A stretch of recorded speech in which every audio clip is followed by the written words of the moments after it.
Hey all.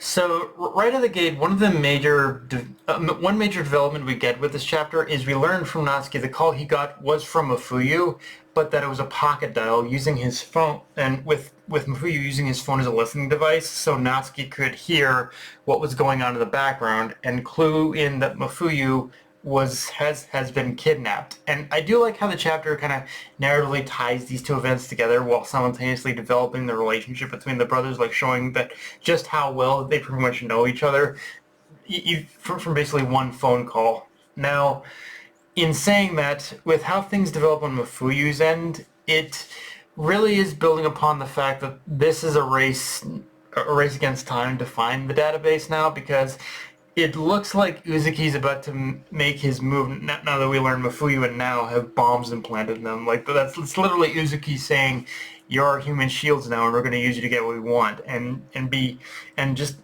use them as bargaining chips to find the database. So in that regard, he's like Uzuki's the one who's already got the upper hand the moment they walk into the JCC, and at that point it's just a matter how everyone kind of adapts and reacts to basically the whole situation. Like it's like this whole thing is going to be an explosive clusterfuck for sure. Um, in saying all that, this chapter does offer an interesting bit of world building as we learned Satoda is basically an Aikido master, and made such a name for herself as a martial arts assassin. So much so that Aikido, it had become the standard for combat training at the JCC. So yeah, it really builds up that Satoda is not only someone who's trained Taro and Nagamo, but she's quite literally a living legend who formed one of the pillars of assassination as we know it today within the framework of the JCC. And yeah, it's like Satoda really is kind of is well and truly a master of her craft, really. Um, on that note, I do want to take a moment to talk about the cover page for this chapter, though, because you basically see the cover page as a giant spread of Taro, Rion, and Nagamo sitting on a couch, being just total, just farming, just badass aura, which in itself, again, is badass. But between last chapter and this one, I can't help feel that this is Suzuki's way of being a little bit cheeky by telling us that yeah, Natsuki, Rion, and Shin are the new troublemaker trio of the JCC, like pretty much Rion, Nagamo, and Taro were back then, which in itself isn't entirely accurate, because you are starting to notice a couple parallels between these three, and not just because like Natsuki, and not just because Akira is Rion's niece, but there is definitely some overlap. I think we're seeing here in just like with how Shin, Natsuki, and Akira are acting. You gotta wonder, is this how they used to is this how they used to do things too? Like it's a nice little bit of parallel storytelling, I think. Which and I'll be and in saying that, I'll also be curious what Natsuki's cooking up when he reminds when he tells Shin and Akira that he's an ace weapon maker.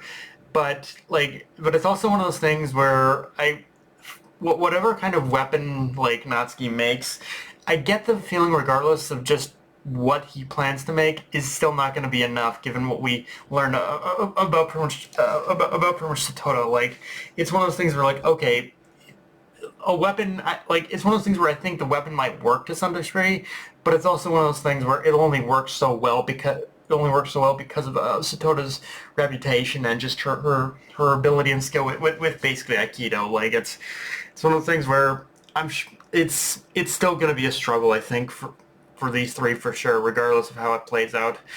And yeah, aside from that, not much else to talk about. And I will say, though, I do like how this chapter and this arc as a whole is using the fact that Mafuyu and Nao are hostages as a way to kind of establish a pretty fun dynamic between the two of them. Like it makes us want to root for them all the more to like escape or get out of this alive, even if their efforts were very quickly thwarted in this chapter. And I'm not gonna lie, as funny as it was to see Nao go into fangirl mode over Uzuki, I also find myself agreeing with Mafuyu in that moment where just the look on his face says, "Not the time, fangirl," and I basically said the exact same. That's exactly what I basically said when I was reading this chapter. Like, now I love you, but seriously, it is not the time for your fangirl bullshit.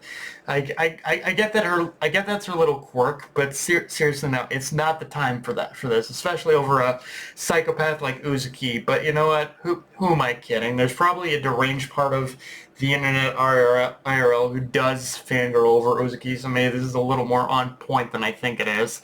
But yeah, guys, that's pretty much all I got for this review. If you enjoyed the video, like, comment, subscribe from One Blue Sky, and with Crunchyroll, be sure to notification bell, subscribe button, and just share everything, guys. Dark Knight of Night signing off. Later, everyone.